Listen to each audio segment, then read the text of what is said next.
All right, we're back in the morning zone and back to the phones we go. Thanks for holding. You're on the air. Yeah, good morning, Dave. Hi there.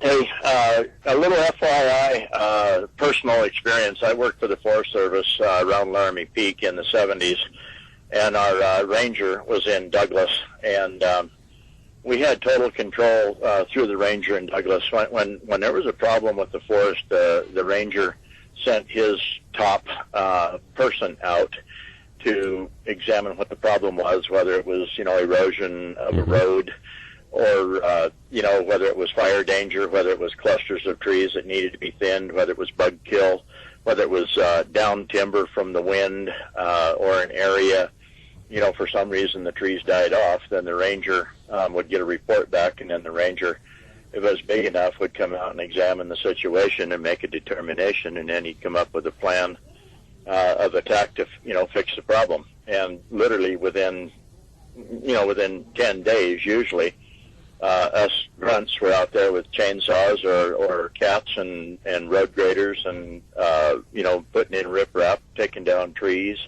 piling and burning, stuff like that. And as the years went on, I still, through some other people, were in contact with the rangers and the different people that were managing the forest. And they kept saying that they have no power to do anything anymore. And the bug kill trees is a wonderful situation to harvest. God made the bugs. They went and did their thing. And then the last ranger I was talking to said it took 3 years to get a wood sale permit to harvest the bug kill trees. And the bug kill trees are basically rotten within 3 to 4 years.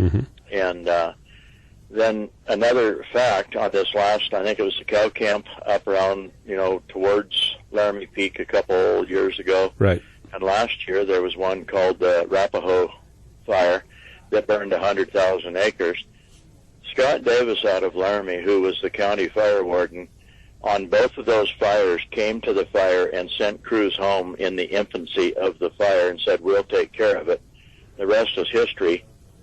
And so the people up around Laramie Peak, and that would be the Laramie Peak Volunteer Fire Department that's been there since about 1956, 1960, were actually sent home and told that the county would take care of those fires.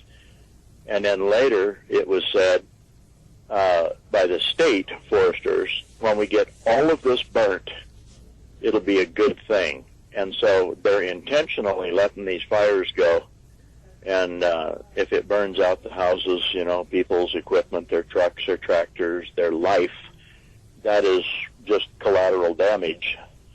And, to get the trees burnt.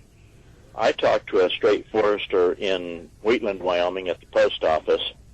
And I said, when are you people going to stop burning this and take care of it? And he says, we'll stop burning it when it's all gone.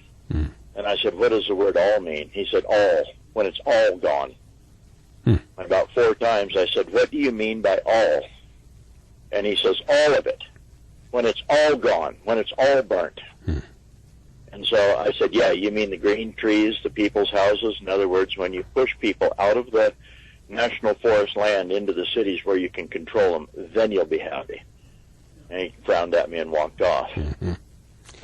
So anyway, there's just a little FYI on what's going on right here in Wyoming. That's typically indicative. Yeah, that's why we have the problems that we're having. That's why, did you hear on the news at the bottom of the hour, 7,200 homes flooded in Boulder County because largely the runoff from the high country where those trees had burned, and there was nothing to stop the water. No. And so when it comes right down to it, if you want to pin legally, if you want a lawsuit or anything like that, you go back in and you sue the federal government, the Forest Service, for their plan of let it burn.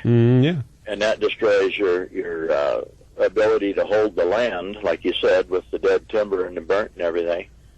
And so those 7,200 homes, all those lives and everything that was lost, was actually a willful, malicious, deliberate, situation that was caused that ended up causing, those 7,200 homes plus everything else that's happened to occur. Well, it's like everything that we've been talking about this morning. We have been told the big lie for so long that America has, like Khrushchev said in that 1959 statement, America is gullible. We are gullible. We believe whatever we're told without ever bothering to learn the facts. Not true of everyone, because you learned the facts. You learned the facts the hard way. You were right there with the pick and the shovel and the axe and the chainsaw. Yeah. You saw what needed to be done, how it was being done, and now how it's being done, and the change that's happened in those 35, 40 years that you were talking about. Let me make a real quick statement on another observation.